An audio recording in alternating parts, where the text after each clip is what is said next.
Ini kan nggak mungkin hanya melihat, memilih orang kepercayaan, pasti kan ada beyond itu. Jangan-jangan ini bukan soal sekedar kabinet 3 kursi 2 kursi, tapi jangan-jangan perubahan capres itu betul gitu. Jokowi ya pada akhirnya ujung-ujungnya ya mengorkestrasi ini ya untuk kepentingan dia. Jangan lupa, kita juga harus sering-sering menyebut PR-PR yang belum selesai di pemerintahan ini gitu. Yang kedua, jangan terlalu serius kita. Oh, Pak Jokowinya santai gitu loh. Belum jelas. Udah nanti aja.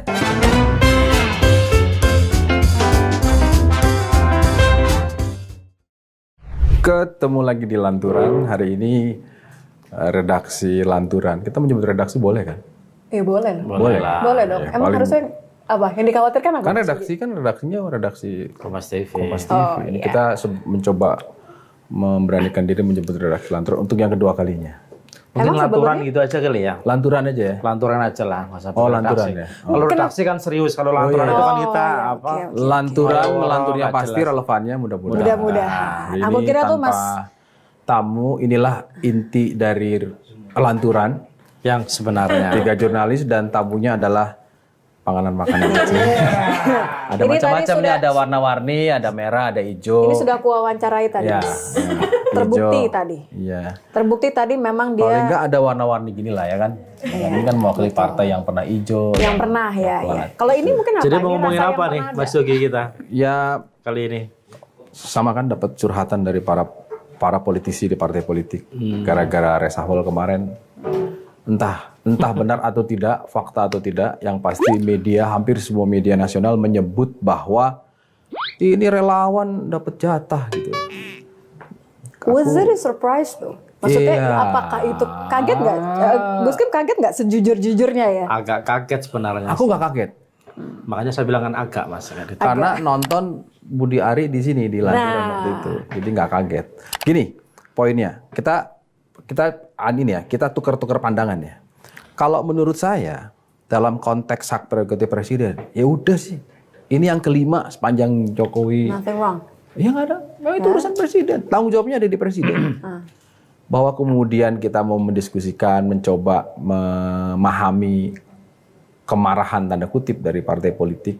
Kenapa relawan diberikan kesempatan? Bukankah itu jatahnya partai politik misalnya? Dalam hal ini Nasdem, khusus untuk Nasdem menurutku yang kasusnya Menkominfo pengecualian. Kenapa? Karena ya menterinya sedang bermasalah. Yang kedua, posisinya sudah jelas berseberangan. Ya.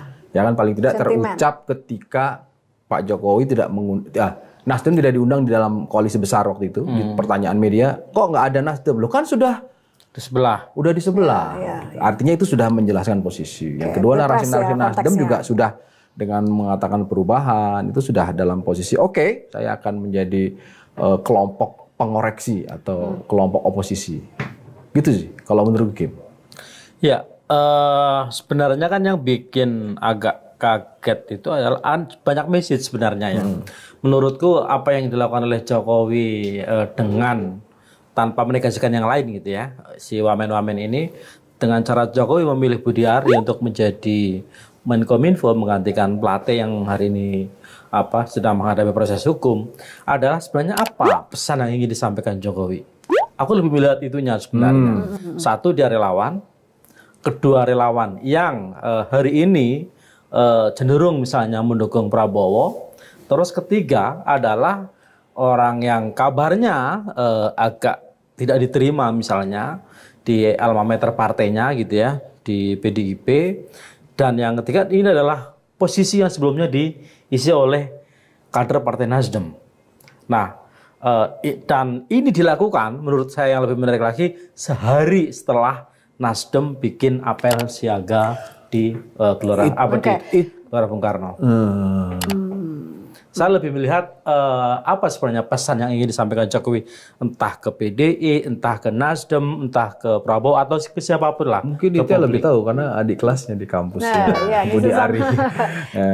Tapi ini menarik ya Mas Yogi, Gus Kim. Kita kan 2 minggu lalu ya, 2 minggu Ya. lalu kita ngobrol waktu Ya. Mas Yogi sedang sibuk mengurus redaksi. Ya, sedang liburan ke Eropa. Ya. waktu Kita kan ngobrol, walaupun saat itu konteksnya adalah mempertegas arah dukungan Projo terhadap Prabowo secara Projo dan spesifik. Jokowi, Projo dan Jokowi ya. Projo dan Jokowi, tapi kan spesifik waktu itu adalah terhadap Prabowo gitu kan. Berapa persen?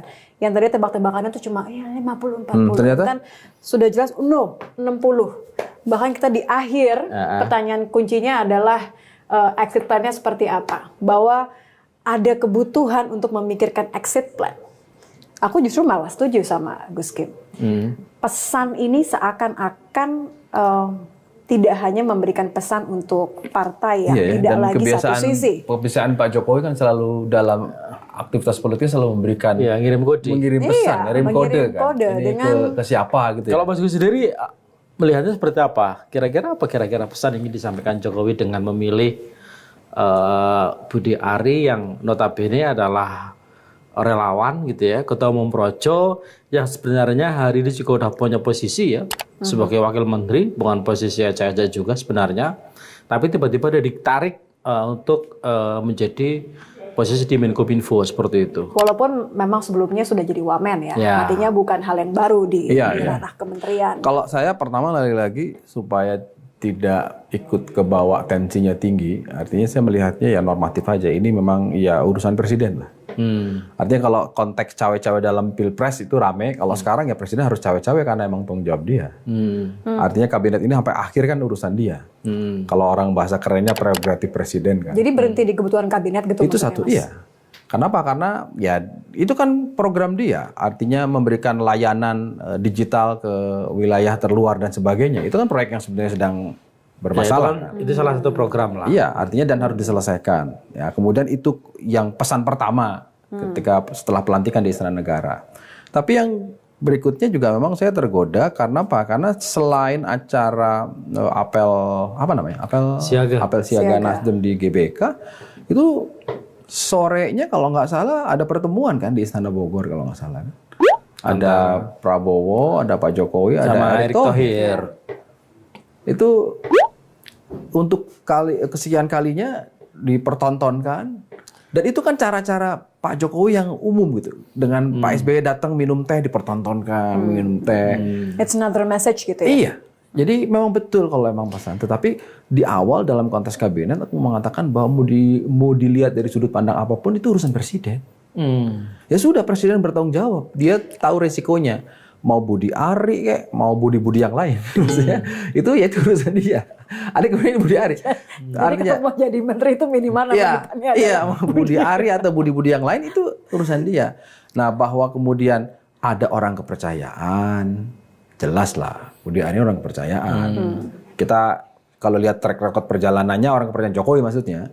Ya dia ada di Projo, terakhir kan musra dan sebagainya, kan memposisikan sampai Nurut dan sebagainya itu kan menurut saya itu orang kepercayaan. Tapi justru itu loh Mas Yogi, kenapa akhirnya ini kan kalau again ya aku nggak mau bahas ini masalah usia ya.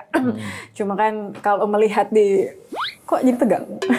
Kalau melihat di media sosial pertanyaannya pertama orang-orang adalah nggak mungkin hanya melihat keputusan seorang presiden Joko Widodo 2 periode yang dengan jelas mengatakan saya akan cawe-cawe karena ini urusan negara. Hanya urusan kabinet gitu loh Mas. Ini kan nggak mungkin hanya melihat memilih orang kepercayaan, apalagi tadi kalimatnya Mas Yogi gitu, kepercayaan. Pasti kan ada beyond itu. Pasti ada kebutuhan untuk memberikan pesan tadi kepada pihak-pihak lain. Ada kebutuhan untuk memastikan di 2024 akan seperti apa. Ya normatifnya kan proyek BTS itu yang terungkap keluar kerugian negara dan anggarannya sampai triliunan itu kan tetap tanggung jawab presiden dong. Iya, Ya true, kan? Nah, true. itu artinya ada kebutuhan dasar Kan dulu. itu koma dong. Ya, itu koma. Kemudian presiden menunjuklah untuk melanjutkan. Karena sebelumnya kan juga ada interim kan, Menko Polhukam kan. Kemudian gitu. Padahal sempat kita guyonan, ini sampai akhir kayaknya Menko Polhukam juga nggak ada masalah gitu. Karena ada dirjennya, ada eselon 1-nya, ada semualah teknis yang bisa menjalankan. Tapi ini lagi-lagi pesan politiknya adalah satu, Jokowi ingin mengatakan bahwa saya masih sebagai presiden yang absolutely punya power. Gitu loh. Itu kan selalu pesannya, punya power. Yang kedua, dia ingin mengatakan, ya sudah, saya bisa ambil keputusan. Dan ini bukan bagian dalam yang tertulis gitu bahwa menjadi kesepakatan dengan partai politik menurut presiden ya menurut saya. Ini urusan saya gitu. Itu sih menurutku sampai di situ bahwa kemudian itu memantik respon dari partai politik yang mengatakan kok bisa sih nggak melihat partai ini sudah menyiapkan kader dan sebagainya. Selama ini sudah di belakang Jokowi sebagai partner koalisi tapi diberikan kepada relawan. Itu sebetulnya sentimen atau isu sudah lama kan antara partai politik dengan relawan kan. Nah, tetapi kalau kita tahu perjalanan Pak Jokowi, ya menurut saya sih wajar kalau Pak Jokowi kemudian kali ini memberikan porsi secara terbuka ya kepada relawan. Setelah sebelumnya kan banyak juga, ada yang jadi komisaris, ada yang jadi, ya kan. Tapi karena Pak Jokowi bukan pemilik saham di partai politik yang selama ini mengusung dia. Tapi kabarnya Nasdem, Jokowi sendiri sudah minta ke Nasdem, Mas agar Nasdem mengirim orang untuk menggantikan Joni Plate. Dan kabarnya memang Nasdem sudah menyerahkan lah. Jokowi udah terserah. Tapi gini, tapi mungkin kata di kira-kira ini kira di dalam Nasdem kenapa nggak mau? Kalau benar itu ya, kalau betul itu nggak mau menyodorkan lagi. Iya kan saya bilang kabarnya. Iya makanya. Ini kalau emang betul itu mungkin kira-kira gini, nggak usah lah. Kenapa? Satu udah dikerjain mas, satu lagi di. Masa Pak Hati lebih baik orang lain aja gitu. Nah pengen tahu kalau memang yang lain ini. Kenapa? Karena di luar itu aku melihatnya begini. Nasdem itu kan bagaimanapun menurut saya ya di bawah Pak Surya Paloh kan tetap memperhitungkan hubungan sebelum ada deklarasi itu. Hubungan baik dengan Pak Jokowi dan ya kita tahu lah hubungannya kan bukan sekedar kawan, tapi lebih dari kawan gitu. Pak Surya Paloh dengan Pak Jokowi. Nah, kenapa kemudian dia membuka ruang? Saya ingin mengatakan, Pak, sebetulnya apa sih rencana Bapak terhadap Nasdem? Ya silahkanlah kami ikut. Kalau memang Bapak mau ambil semua. Tonnya pasrah gitu kira-kira maksudnya. itu. Artinya memberikan ya, karena memang itu kan wilayahnya presiden soal kabinet.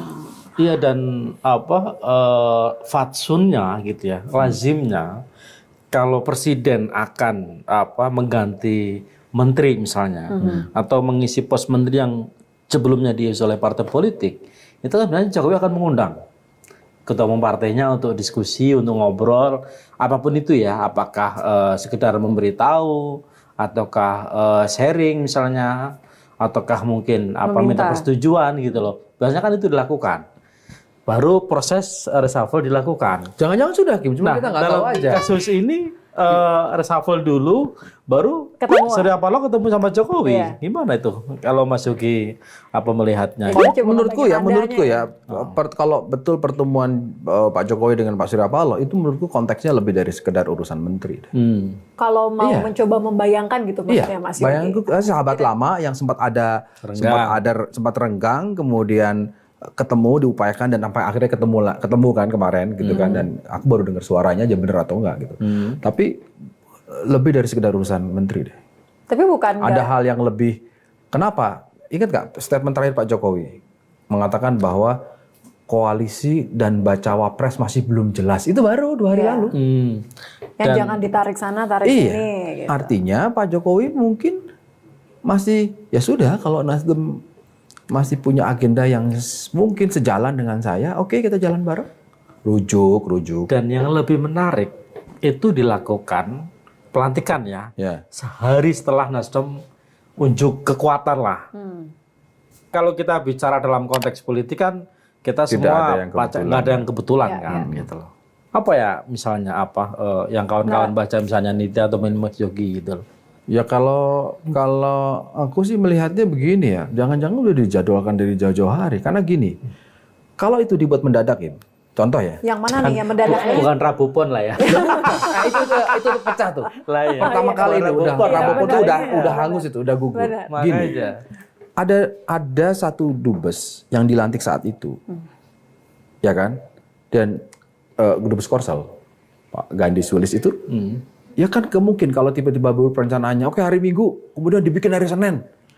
Jangan-jangan hari Senin itu jadwalnya sudah lebih awal. Kebetulan harinya tidak Rabu Pon gitu kan. Sehingga orang bertanya, tuh ini biasanya Rabu Pon, kok sekarang dibikin Senin gara-gara mepetin ke waktunya acara Nasdem. Saya sih nggak sepenuhnya setuju ya. Saya melihatnya, ya memang sudah dijadwalkan, kebetulan aja harinya. Jadi kita berpikir terlalu jauh kalau itu seakan-akan ditaruh timelinenya untuk kembali membawa pesannya partai enggak ke itulah. taraf yang Pesannya diinginkan oleh presiden. bukan soal sekedar soal menteri lah menurut saya. Problemnya gini, Nitya dan Mas Yogi gitu loh. Jokowi ini adalah representasi politik Jawa gitu loh. Tadi Mas Yogi udah mengatakan misalnya bahwa Jokowi ini dalam pemerintahnya itu selalu ngirim kode, memberi pesan, apapun yang dia lakukan gitu ya, pasti ngirim kode, memberi pesan misalnya. Yang belum tentu bisa dan ini satu-satunya, aku nggak tahu, tolong saya dikoreksi kalau saya keliru. Mungkin ini misalnya satu-satunya ketika Jokowi melakukan reshuffle dan tidak dilakukan di hari Rabu, gitu loh. Dan sehari setelah Partai Nasdem yang selama ini relasinya agak kurang harmoni misalnya dengan Jokowi itu unjuk kekuatan di GBK gitu. Artinya kan kalau saya boleh agak sedikit curiga, Jokowi sebenarnya memang ingin mengirim pesan gitu loh. Entah apa itu pesannya, ya sejauh ini saya nggak ngerti misalnya. Tapi again ya, kalau misalnya memang itu semua Pak SP juga sudah tahu karakternya Pak Jokowi seperti itu, tentu kan ini bukan sesuatu yang mengagetkan, gitu kan? Aku cuma mencoba untuk membayangkan ketika pertemuan setelah pelantikannya, tone-nya seperti apa? Apakah tadi, oke Pak, apa yang sudah berlalu biarlah berlalu, but what's next? Negonya itu apa gitu kan? Apa masih ada ngambek-ngambeknya gitu loh? Enggak sih menurutku. Tetap ada ada adat ketimuran lah. Pak apa kabar ya kan? Kurusan sekarang kira-kira gitu kan. Ya itu kan pasti ada lah basa-basi. Kurusan itu masih nunduk gitu. Kurusan sekarang. Ya kan artinya tetap ada lah basa-basinya. Nah, kemudian baru menurut saya tidak hanya bicara soal posisi Nasdem di sana, tapi ada yang jauh lebih penting. Misalnya gimana 2024? Sudah pasti itu. Karena kan dulu infonya pernah ketemu, menyampaikan, dan Pak Jokowi justru feedbacknya di luar dugaan Pak SP kan. Silakan lanjut aja, sudah bagus itu. Gitu. Oh ya. Ingat nggak yang di-arrange sama Pak LBP infonya gitu kan. Nah kemudian sampai sekarang. Tapi yang harus dilihat juga faktor, Kim. Kenapa aku bilang ini mengaitkan dengan Pak Jokowi tidak hanya sebatas bicara soal kabinet. Sampai sekarang, yang kemarin orang menunggu akan ada deklarasi enggak juga. Iya, bahkan itu di redaksi juga ramai. Ya oke, belum. Kita ngomong belum itu dari setahun yang lalu loh. Belum terus. Artinya, faktor ini juga. Dan sekelas Pak Surya Paloh pasti akan melihat faktor Pak Jokowi. Makin Pak Jokowi membuka peluang bahwa kita masih bisa bicara ulang, masih bisa duduk bersama. Saya yakin makin lama itu barang dideklarasikan. Makin lama dideklarasikan. Oh iya dong. Karena ini juga nunggu. Kira-kira kalau tim 8 itu yang tadi dibilang Willy CS itu. Ya. Oke Pak, segera. Setelah ada sinyal dari Pak Jokowi. Batal pertemuan. Kira-kira kan Pak. Batal pertemuan. Kira-kira akan mengatakan begitu, tunggu sebentar. Iya sih. Saya masih belum selesai. Karena kita di redaksi pun kan sudah, aku mau bilang bahwa kita pede sekali ya, almost 85% lah, nggak 90. 85% ketika sudah tahu bahwa tanggal sekian akan ada acara Nasdem gitu kan. Dan itu semua berharap itu kan? Iya. Ekspektasinya kan menunggu. Bahkan sekalimatnya sudah bukan berharap loh. Kita tinggal menunggu. Kita sudah menyiapkan beberapa nama, udah menyiapin grafis. Gus, kamu maksudnya aku udah sama Mas Yogi kan. Waktu itu Mas Yogi udah pede banget gitu. Kim, tanggal 16 nanti deklarasi Adis. Enggak Mas, itu ulang tahunnya Surya Paloh. Iya, belum tahu ternyata ulang tahunnya Pak Surya Paloh. Jangan-jangan ketemu kemarin sekedar mengucapkan selamat aja. Ya, oke. Ya kan bisa jadi. Jadi kita melihatnya makanya bisa jadi atau bisa berubah. Bisa berubah. Bisa berubah. Most likely lebih bisa berubah. Ingat nggak guyonan waktu acara satu meja itu di ruang VIP. 9 sekjen sama 1 wakil ketua. Koalisi Mas Hasto kan bercanda kan. Kita ada saksi di situ. Aku nggak di situ. Coba. Jadi ada sekjennya Partai Nasdem. PKS, Demokrat, Nasdem. Ya obrolan cair lah, obrolan sahabat lah, bercandaan, guyonan. Ya gimana tanggal 16, tanggal 17? Mas Asli menjelaskan, tanggal 16 ini ulang tahun Pak SP, tanggal 17 ini dan sebagainya. Jadi apel perubahan? Iya. Mas Hasto bercanda. perubahan capres nih, gitu. Itu kan, itu ya, konteksnya guyon ya, sekali konteksnya Iya, guyon. iya, iya. Tapi itu keluar dari Mas Hasto. Hasto. Iya. Di depan 3 sekjen. Tiga sekjen. Anggota Mukanya koalisi gimana? perubahan dan persatuan ya Ya, bercanda. ya karena guyonan, gesturnya juga gestur asik sih. Sebenarnya artinya itu kan politik yang kita ingin. Tapi kan paling tidak jangan-jangan sekelas Mas Hasto sebagai sekjen juga udah denger lah. Dan ini kan kita ini kalau di layar kan kelihatannya para sekjen itu bertarung beda koalisi. Tapi kalau lagi begini kan mereka saling curhat. Iya. Mana rapat terakhir gimana? Sama lah kita antara Mereka redaksi TV menunggu dengan- yang sama Iya. gitu ya. Itu kan juga saling curhat. Gimana? Udah arahan dari Pak Lurah atau belum? Nah, ya semua begitu. Sampai semuanya mengatakan kita nunggu siapa nih? Termasuk PKS kan, Habib itu kan mengatakan, udahlah ini kita salaman sama PD Perjuangan juga beres ini. Tapi kan konteksnya bercanda. Ya. Artinya di balik bercanda itu, jangan-jangan ya itulah lanturan gitu kan. Ya. Jadi ngelantur tapi relevan dengan situasinya gitu loh. Nah itu yang terjadi sekarang kalau mereka ketemu. Ya kalau misalnya Nitya lihat suasana relasi para sekjen-sekjen partai kemarin pas di acara satu meja itu ya Rabu minggu mereka lalu ya. ya sangat fine, mereka sangat ringan ya, sepertinya nggak ada beban apapun. Nggak sepertinya ada. itu loh, meribetkan kalau- satu sama lain. Kalau timeline Gus itu kan Rabu minggu lalu itu kan berarti sebelum pernyataannya Pak Jokowi yang mengatakan ya itu semuanya masih belum pasti kan gitu dong, ya kan? Jokowi kan dari dulu ngomongnya seperti Iya, itu. iya sih memang nggak ada perubahan. Tapi Tapi ngomong-ngomong, menurut saya justru kalimat yang kita anggap biasa aja, dia bilang itu masih lama. Itu mungkin cara Pak Jokowi untuk tidak segera mengambil kesimpulan atau untuk masyarakat tidak segera atau siapapun mengambil kesimpulan. Kalau Karena Jokowi mendukung siapa gitu. Karena buat dia paling aman itu menurutku ya. Satu, dia artinya lahir atau embrionya itu dari PD Perjuangan diusung. Yang kedua, hubungannya panas dingin, dia juga sekarang melihat dan publik melihat sampai sekarang, oh kayaknya agak condong ke Prabowo misalnya. Tapi Pak Jokowi kan nggak pernah secara lugas mengatakan itu. Tapi klaimnya pendukungnya Prabowo dengan Jokowi memilih Budi Ari itu semacam manifesto katanya Mas. Bahwa ya Jokowi dukung Prabowo. Karena Budi Arinya Karena Budi Ari disebut-sebut dekat sama dukung Prabowo. atau mengamankan. Waktu Budi Ari datang ke sini kan nggak bisa menyebut dia ke Prabowo kan, nggak tegas kan? Enggak juga sih. Enggak, dia nyebut dengan tegas. Dia Dia menyebutkan bilang nggak mungkin balik kanan betul. kan. Jadi sebenarnya di awal itu ketika cuma kita kan dikasih awal cuma ya 60, oke. Tapi di akhir menyebutkan dengan jelas bahwa arahnya emang ke sana. Oke lah, Kan aku kakinya masih sempat dua. waktu itu aku sempat nanya gitu loh, mungkin nggak Mas misalnya nantinya pada akhirnya Jokowi akan dukung Ganjar? Nggak mungkin itu, nggak mungkin. Dan itu spontan. Dan dia kaget ketika dia tiba-tiba kasih Bisa jawaban seperti mengeluarkan itu gitu loh. Artinya Budi Ari sendiri yakin kalau Jokowi lebih condong ke Dan itu sampai akhir. Iya. Iya, Sampai justru akhir. itu di akhir. Justru Enggak, di dia akhir. sampai akhir perjalanan partai politik, sampai perjalanan tahun politik sampai ke Ya, nggak 13-an. ngerti. Enggak Ya, kan? itu kan klaimnya Budi Ari ya. Karena mungkin Budi Ari hari ini misalnya relatif lebih dekat dengan Prabowo. Klaimnya Budi Ari kan. Karena kan kita wawancaranya Budi Ari bukan Jokowi kan seperti Iya. itu. Iya, iya. Nah, cuman memang klaimnya Budi Ari identik dengan Prabowo hari ini misalnya dianggap lebih dekat segala macam.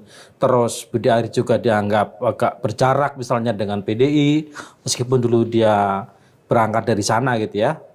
Dari PDI, terus tiba-tiba orangnya dekat dengan Prabowo yang berjarak dengan PDIP ditunjuk oleh Jokowi yang notabene adalah kader PDIP jadi menteri gitu loh. Nah ini kan Maksudnya jadi wajar kalau orang-orang lebih mudah menerjemahkan pesannya itu, oh iya memang arahnya ke lebih mudah diklaim juga sama ini pendukung kan Prabowo. wilayah persepsi boleh aja. Iya tafsir. Tafsir politik kan. Meskipun menurut saya saya tetap mengacu ke pernyataan Pak Jokowi yang konsisten selalu menyebut bahwa ini masih abu-abu.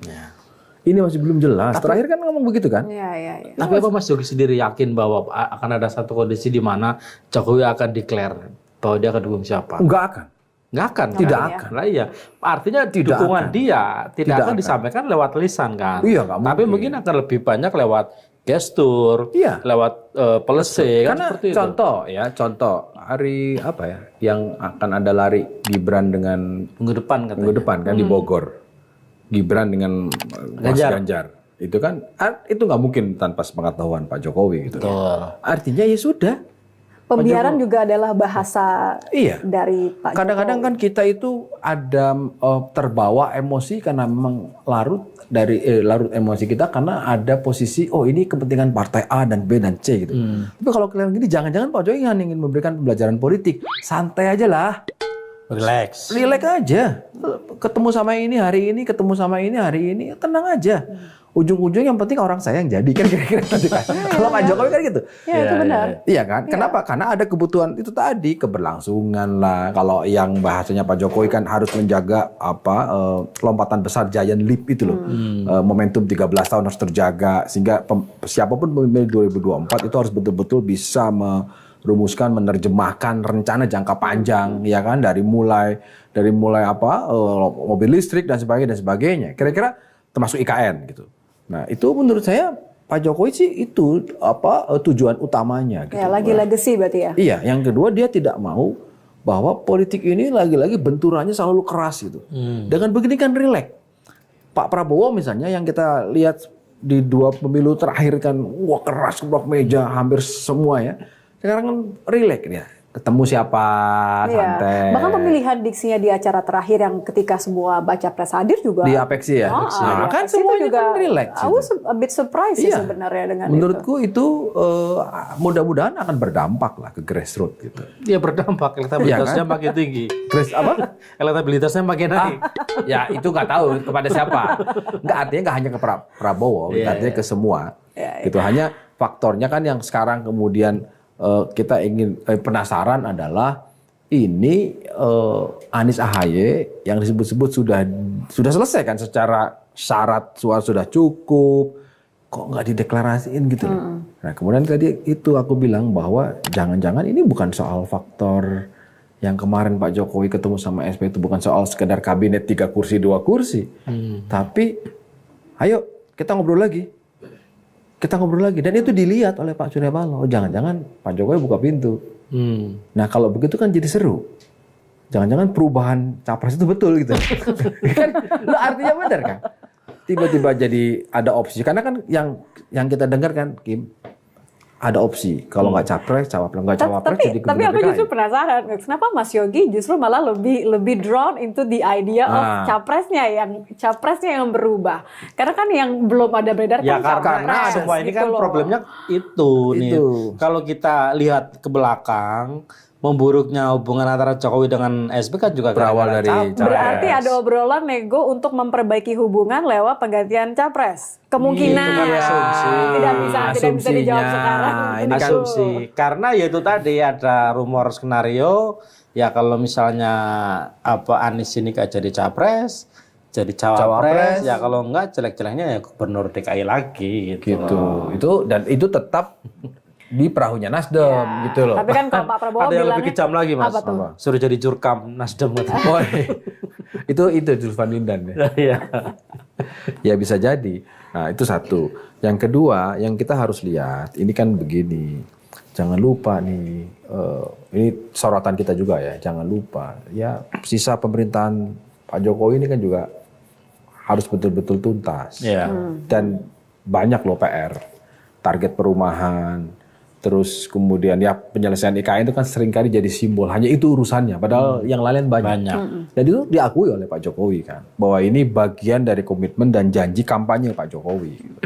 Nah sehingga saya tadi melihat dari termasuk revolusi mental yang disindir sama Surya Paloh gitu. Artinya memang banyak. Nah tetapi dalam perjalanannya seringkali kita mempersepsikan gitu kan. Ya karena kan kita juga mengambil kutipan dari partai politik kan. Tapi kan kita juga melihat dengan kacamata, oh jangan-jangan ini memang marah partai. Ya kita jadikan itu item berita. Tetapi secara substansi kita mau bilang bahwa Pak Jokowi itu pasti sebagai presiden. Dia ingin meninggalkan legacy yang baik. Dia ingin mengakhiri pemerintahannya dengan baik. Nah di wilayah itu yang aku selalu bilang bahwa yang kemarin ngapain sih diributin? Jangan cuma Budi Ari loh ya. Ada Wamen, BUMN, jadi Wamen lu. Pasti kan ada dalam bagian perencanaan untuk mengeksekusi sesuatu. Dan itu kepentingan pemerintahan Pak Jokowi. Nah aku coba menyederhanakan dari sisi kepentingan pemerintahan. Kemudian Mustaqim melihat Mas ini dia mengirim pesan, oh iya nggak salah. Nitya mengatakan bahwa iya tapi kayaknya Pak Jokowi juga tujuannya kemana, oh nggak salah. Karena itu harus jalan paralel. Itu tadi Pak Jokowi itu posisikan dua, satu sebagai presiden, yang kedua dia sebagai tokoh politik. Kirain sebagai petugas partai. Loh ya, tidak. Ya kalau petugas partai kan itu artinya disebut oleh pimpinan tertinggi PD Perjuangan gitu. Tapi kalau kita melihat Pak Jokowinya ya ada di posisi itu. Dan suka tidak suka ketika dia sebagai presiden, indikator kesuksesan pemilu termasuk pilpres itu adalah bagaimana dia bisa mengelola, mengorkestrasi calon-calonnya dan partai-partainya dari awal. Nih, aku curiga nih, kalau Jokowi nonton nanti masukin tiba-tiba di telepon suruh jadi juru bicara. Enggak lah, enggak kita. Iya, soalnya kalau dipikir-pikir ya baru 2 minggu loh Mas Budi di sini ya. Ya. Artinya, aku menurutku melihatnya ke sana. Supaya apa? Supaya publik juga tidak hanya disuguhkan pertarungan elit tanda kutip gitu. Tapi juga di balik ini nih ada loh urusan-urusan kerja-kerja pemerintahan yang memang dampaknya langsung ke masyarakat. Dan saya yakin itu pasti dipikirkan. Itulah kemudian dieksekusi melalui salah satunya pergantian kabinet. Terlalu lugu sih, kelihatannya terlalu lugu. Tapi emang kira-kira emang begitu. Iya, tapi kan problemnya banyak yang mengkritik selain problem Budi Ari misalnya ya. Terus pemanggilan dubes hanya untuk mengisi posisi wamen, terus watimpres misalnya. Ini dianggap sebagai apa ya? Sesuatu yang main-main gitu loh. Apalagi dubes Amerika misalnya ya. Itu kan posisi yang sangat strategis misalnya. Kalau rumor yang beredar benar gitu ya, dia ditarik dari sana cuma untuk dijadikan wamen, BUMN, hanya untuk nambal kalau misalnya Erik jadi nanti gabung sama Prabowo, dia gantikan Erik. Itu kan maksudku ya ujung-ujungnya ya kalau kita boleh bicara ya kepentingan Jokowi juga gitu. Entah Jokowi sebagai pribadi maupun mungkin dia sebagai presiden. Kalau presidennya Mas Jokowi ini kan yang selalu berpikir husnudon gitu ya, berprasangka baik, itu kan seperti itu. Kalau saya bagian sudon-sudonnya nggak apa-apa deh, bagian skeptis-skeptisnya nggak apa-apa itu loh. Ya maksudku ini nggak apa ya, kalau orang aja bilang itu nggak cocok gitu loh effortnya gitu loh. Hanya buat gitu aja masa harus pakai ganti-ganti gitu loh, kayak nggak ada yang lain, misalnya kan kayak gitu. Kan itu kan kalau kita boleh tahu ya ini Jokowi ya pada akhirnya ujung-ujungnya ya mengorkestrasi ini ya untuk kepentingan dia gitu. Konsolidasi kekuatan politik jelang pemilu, termasuk memposisikan Budi Ari selain kirim pesan ke sana sini itu ya bagaimanapun Kominfo kan posisi yang sangat strategis gitu loh dalam konteks 2024 konsolidasi nanti. informasi ya state atau negara ke publik kan seperti itu gitu loh. Kalau saya melihatnya seperti itu. Pertanyaannya kan adalah komunikasi macam apa yang kemudian dibutuhkan dikelola oleh seorang Budi Ari yang latar belakangnya adalah orang kepercayaan Jokowi, terus kemudian arahnya ke Prabowo di 2024 nanti. Aku rasa again ya di balik semua sangka baik itu tetap ada pertanyaan-pertanyaan bahwa macam apa sebagai jurnalis skeptis aku setuju. Tapi kita juga tidak boleh menutupi fakta yang ada juga bahwa seorang presiden Pak Jokowi ada kebutuhan program-program kerjanya terlaksana dengan baik, apalagi ini di akhir dan itu kan gini, ini sebagai personal pribadi dia pasti juga saya pengen dikenal sebagai presiden yang tidak meninggalkan banyak PR, tidak meninggalkan banyak proyek-proyek yang terlantar. Setidaknya tidak meninggalkan Hambalang Jilid 2. Nah, itu kan kira-kira seperti itu yang dia pikirin kan. Nah, sehingga kalimatnya kan tolong percepat itu BTS. Karena memang kalau kita melihat banyak sekali yang masih belum selesai. Janji perumahan, boleh dicek datanya. Janji perumahan masih kurang. Nah, dalam konteks itu dia butuh. Nah, dalam hal ini kenapa saya bilang orang kepercayaan? Ya itu wajar lah. Kalau kita memberikan mandatori kepada seseorang, nomor satu adalah soal kepercayaan. Nah berikutnya dalam konteks kementerian itu kan menteri tidak satu-satunya, menteri orang yang itu political appointee, orang yang paling berhadapan langsung dengan presiden, menerjemahkan instruksi presiden di rapat-rapat. Tapi menteri kan kemudian dibantu oleh eselon 1 yang akan menerjemahkan instruksi sampai ke level teknis gitu. So at times like this, maksudnya Mas Yogi, yang lebih dibutuhkan adalah rasa percaya itu untuk memastikan message-nya sampai over quality, over kemudian kapasitas seorang menteri. Ya itu nggak bisa dihindari karena itu jabatan politis. Disitulah esensi jabatan politis. Gitu loh. Ya itu satu hal. Yang kedua yang juga mungkin harus kita lihat ya, kita semua kan mafhum gitu ya. Biasanya jelang pemilu para menteri-menteri ini biasanya sibuk sendiri gitu loh.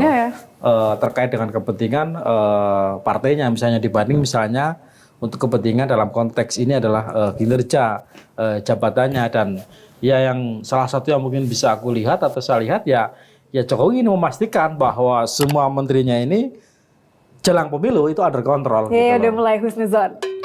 Loh enggak, loh ini seuzon ini under control dalam konteks kepentingan dia. Oh itu harus.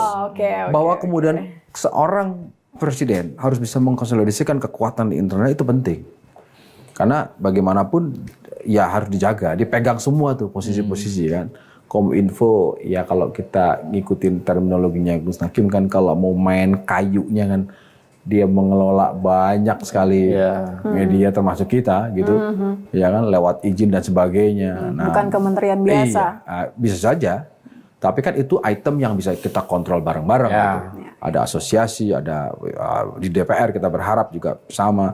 Dan hari ini kalau mau main-main rasanya kebangetan lah itu ya, kebangetan.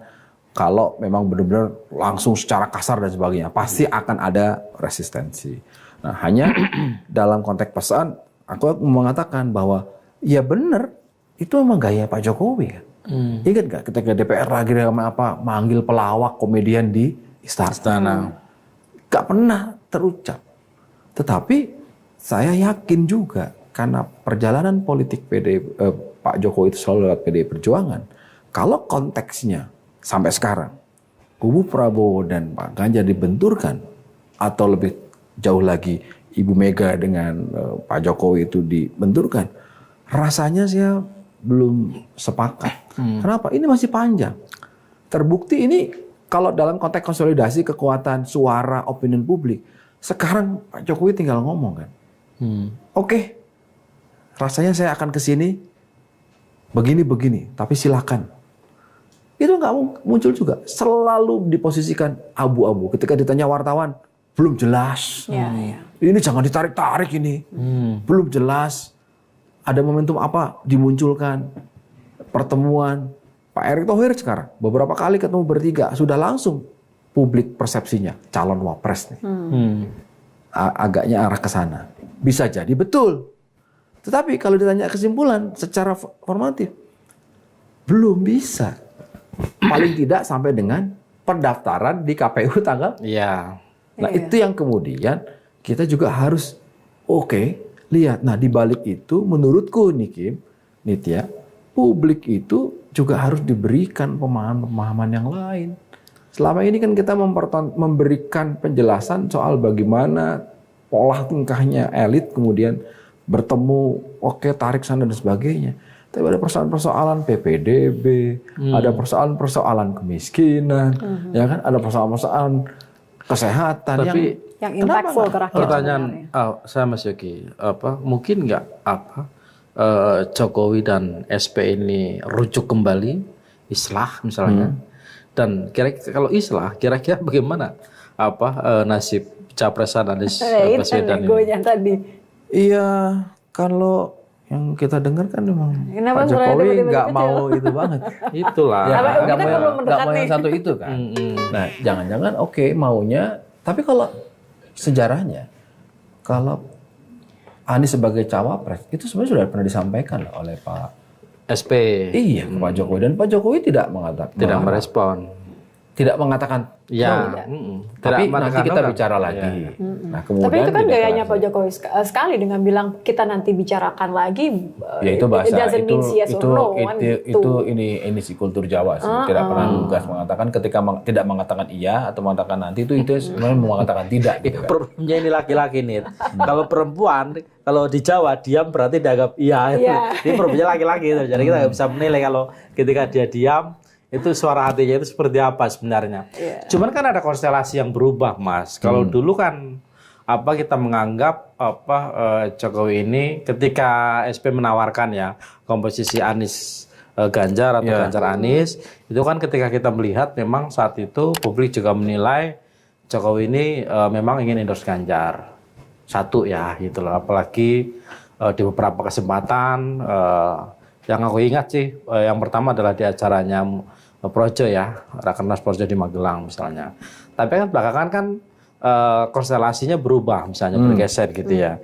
Dia tidak lagi sepenuhnya Ganjar, tapi dia juga misalnya dianggap juga ngasih angin misalnya ke Prabowo. Saya tidak ingin berbicara soal persentase lah seperti itu. Nah, apakah itu masih berlaku misalnya ketika SP menawarkan ulang misalnya formulasi itu gitu loh. Anies Ganjar atau Ganjar Anies lah katakanlah seperti itu. Itu yang aku tadi maksud di awal. Lebih dari sekedar urusan menteri di kabinet. Iya. Gitu loh. Kenapa? Karena historicalnya Pak SP sama Pak Jokowi ini udah bicara soal pembentukan sampai dengan sekarang 2 periodenya Pak Jokowi itu ada Pak SP di situ. Yeah. Artinya kalau ketemu lagi, ya kira-kira akan merekonstruksi ulang lah kesepakatan. Pak, ayo kita bangun lagi. Bahwa kemudian ada faktor Ketua Umum PDI Perjuangan yang secara de facto dan jero adalah pengusung Joko Widodo, iya. Satu hal. Itulah kemudian Nasdem juga pengusung, Mas. Oh sama-sama lah. 2014 itu malah sebelum PDI Nasdem dulu. Oke, duluan. Tapi paling tidak Jokowinya kan KTA-nya KTA PDI Perjuangan. Sehingga kata-kata petugas partai itu muncul dari PDI Perjuangan karena ya satu menurut mereka itu lumrah biasa disebut kepada kader-kadernya yang bertugas di eksekutif maupun legislatif. Yang kedua, ya itu biasa sebagai obrolan atau sebagai istilah di internal PDI Perjuangan. Nah, artinya Pak Jokowi kalau lihat karirnya kan dari mulai wali kota Solo, gubernur DKI itu kan semuanya diusungannya oleh PDI Perjuangan. Nah dalam konteks itu menurutku faktor yang sekarang tidak bisa mulus dan jangan-jangan itu yang membuat Pak Jokowi juga tidak lugas mengatakan saya ada di mana posisinya. Kenapa? Karena belum selesai nih. Urusan dia sendiri dengan Ibu Megawati misalnya, ya urusannya mungkin secara hubungan baik, begini, solid, historical, maksudnya oke. Tapi ada hal, misalnya, Bu, gimana kalau wakilnya Pak Prabowo? Misalnya, ya kan? No, saya udah punya calon wakil sendiri. Itu kan juga soal kesabaran. Itu juga yang jangan-jangan ada di pikirannya Pak Jokowi bahwa oke, tapi kan ini terus bergerak. Di tengah itu, pemerintahan ya kan harus terus jalan. Walaupun sudah ada beberapa kali bocoran tentu yang tidak resmi mengatakan dari awal sebenarnya pasangan. Ada bocoran resmi. Bocoran resmi, itu ada-ada aja. Ya, yang ada buktinya. Iya. Kan, ya. Nah itu soal siapa yang akan mendampingi Pak Ganjar itu sebenarnya dari awal sudah, tinggal masalah kapannya. Bahkan di minggu yang sama Bang Panda pun masih bilang bahwa udah ada gitu sebenarnya. Kalau orang yang sama dari awal. Orang bilang pas faktum melihat 2 pemilihan sebelumnya selalu last minute, ya kita boleh menganalisa dari pintu itu. Gitu. Tapi kalau sekarang kan banyak juga kita dengar dari sumber yang menurut kita bisa dipercaya lah. Sebetulnya saat deklarasi Mas Ganjar 21 April itu tadinya mau diumumkan RI 1 RI 2 satu paket gitu kan. Gitu, tapi ditunda dengan alasan teknis dan sebagainya lah. Ya mungkin juga taktis dan strategis juga gitu. Artinya apa? Sudah ada itu. Jangan-jangan wakil inilah yang sebetulnya. Tapi tidak menutup kemungkinan kan berubah juga di tengah jalan kan. Oh iya. Namanya politik. Iya mungkin. Karena hitung-hitungannya kan bergerak terus. Ya atau CLBK aja Gus. Itu poinku Gus. Kenapa kita, ini sih koreksi buat kita juga ya. Dan teman-teman semua yang memang ada di wilayah memberikan ruang edukasi kepada masyarakat. Hari ini publik juga tahulah ada pemilu. Tahulah sosok ABC calon capres dengan keminatan masing-masing. Tetapi jangan sampai hilang itu isu-isu yang memang publik ini punya hak gitu, soal kesehatan, pendidikan, ya kan? Soal daya beli dan sebagainya. Ini hilang loh. Nih ngelantur kembali ke khitoh lah ini kan dari ngomongin soal resapel, ngomongin nasional, ngomongin kesehatan. Ini kita hilang. Iya, on that point I agree gitu. Maksudnya apapun ya message yang ingin disampaikan. Kamu lama-lama kayak SBY. Lama-lama kayak SBY. Ini karena aku British. di tengah ini loh. Di tengah. Maksudku kita boleh membincang ini, bolehlah supaya rame lah sebagai pembelajaran politik. Tetapi jangan lupa kita juga harus sering-sering menyebut PR-PR yang belum selesai di pemerintahan ini gitu. Dan itu boleh dicek nanti. Perumahan dulu pernah disebut berapa? Belum. Bahwa itu sedang diupayakan? Iya. Tetapi yang kedua, jangan terlalu serius kita. Pak Jokowinya santai gitu loh. Belum jelas. Udah nanti aja. Tahu-tahu kita lagi berita HL ini, tahu-tahu besoknya belusukan ke pasar. Tapi iya sih, itu menarik sih Mas Yogi ketika aku mencoba mengartikannya ketika Pak Jokowi bilang, ketika saya tarik sini, terus kemudian jangan desak-desak, bukan seakan-akan yang aku tangkap ya, bukan Jokowi yang didesak, tapi orang lain, pihak-pihak lain yang merasa terdesak untuk menentukan pilihan sekarang gitu. Jadi kayak pula aja gitu. Bukan salahnya sebenarnya. Jokowi juga. Ya kan orang-orang itu yang merepet-merepet ke Jokowi, minta didukung, minta di-endorse, minta direstui. Ya kan?